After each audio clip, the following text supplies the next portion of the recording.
New intro. So much love and appreciation to those of you who have been with me for the 2 year period plus that I've been doing this. Thank you for showing your love and support to the channel. And to anybody else who is brand new to the platform and you would like to support the channel, also, you can do it by way of Patreon, Anchor, the clothing store, and also the shoe shop that is listed in the comment description below. And again, thank you to any and all of you guys who have been here to support this channel during the 2+ year period. I wouldn't be able to do what I do every single day without you.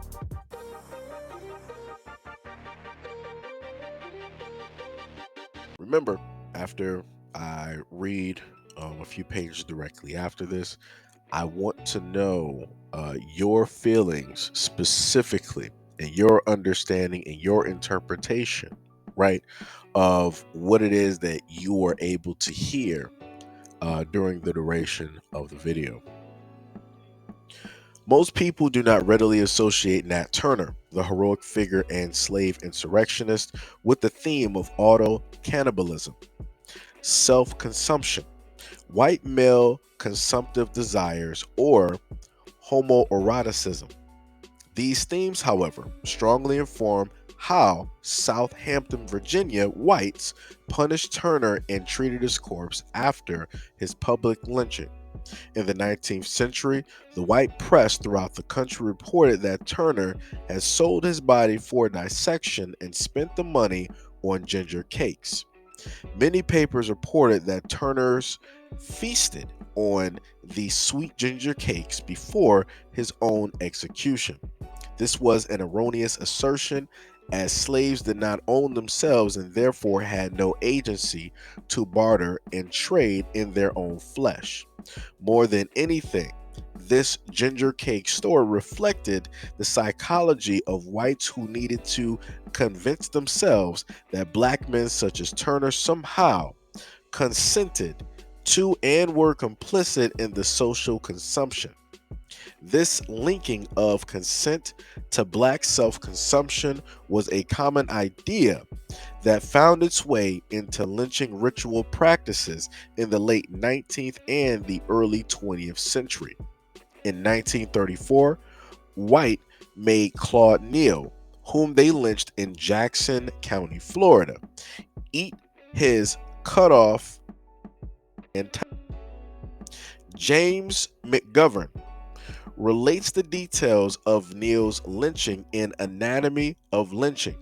After taking the to the woods about 4 miles from Greenwood, they cut off his. He was made to eat it. Then they cut off his and made him eat them, and they say he liked it. Making Neal eat his own sexual organs, as grotesque as this was only a byproduct of an even more disturbing reality of white hunger and power. The cutting off and forced eating of the male member was a reflection of white male oral fixation upon black male virility and black men as a sexual threat. In a different erotic scenario, the white men might have taken the black member into their own mouths or buttocks. But in the absence of such imaginative privacy, they use the black male body as the type of puppet through which they grope, grapple with, and ultimately subdue their hunger for black male flesh and sex. On the level of ritual, it is not enough to simply desire and want to consume Neal. The ritual is not complete until he eats the evidence of white desire, swallowing his debasement and degradation along with white hunger and erotic fascination. Now, that one was a little bit more to take in, and I did edit some of the words directly there. Of course, for purposes of, YouTube, so that I wouldn't really have too many errors, with the video being able to be pushed out to the few that's going to be able to hear it. But yet again, this is yet again further proof of the types of individuals that we are basically dealing with, right? You heard how they would treat the black male slave body, the variety of things that they would do once the body is portioned, or once it is separated from itself, and the just the types of things that they would do to it and they would do with those parts to themselves. And within that, you should pretty much get a pretty um, round and clear picture of a lot of the things that you see at this, moment in time. So if you technically look at the fact of anytime you'll have, on the field for the NFL, right?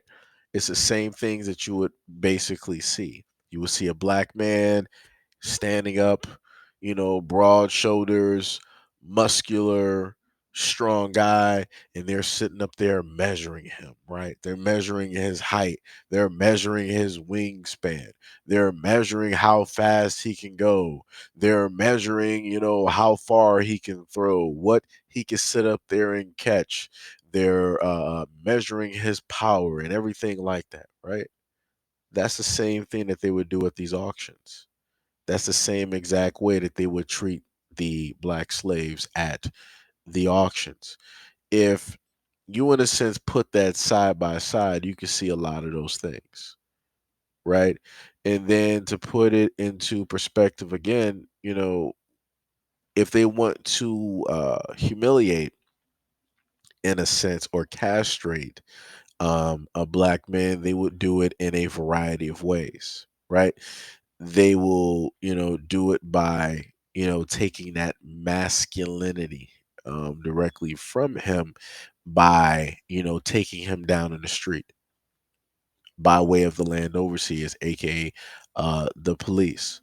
Another way that they'll do it is that in some instances when black men are arrested, they are assaulted, right? When it comes to jails, or when it comes to being on the side of the road, right? And that happens, excuse me, by way of other males, specifically Caucasian males who just so happen to enact, that type of action.